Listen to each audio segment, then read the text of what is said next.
One day a huge lion lay sleeping soundly in the shade of a great tree.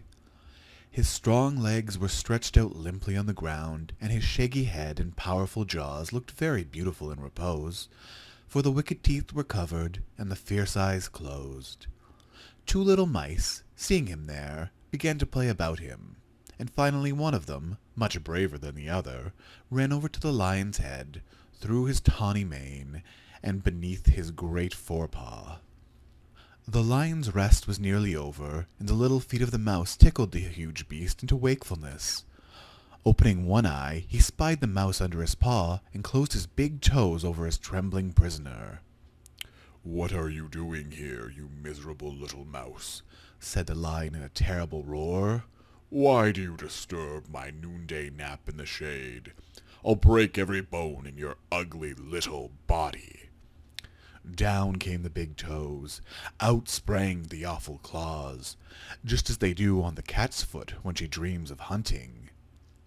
The mouse thought surely his last hour had come, and he cried out loud as he could in his weak, trembling voice, "Oh, Mr. Lion, spare me, spare me.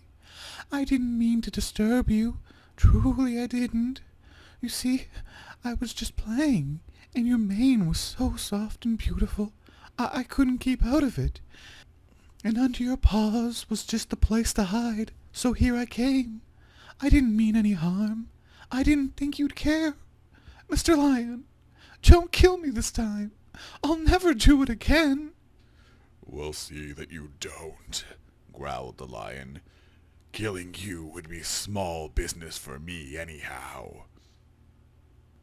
It was not many days after this that the lion, while hunting nearby, was caught in a net which some hunters had spread for him.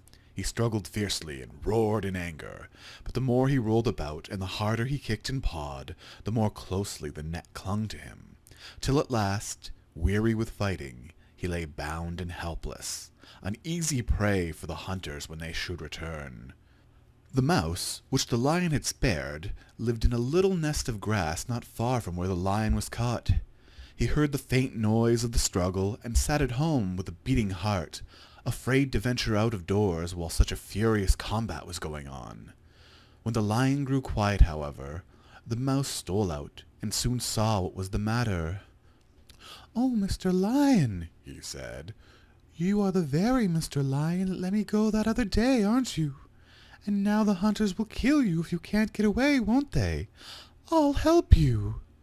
"What can you do, you little mite?" growled the lion. "Better run away yourself, or when the hunters come for me, they'll step on you." "Oh, I can help.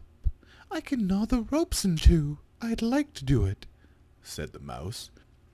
"Just you keep still till I tell you to move." So the mouse began to gnaw on the big ropes.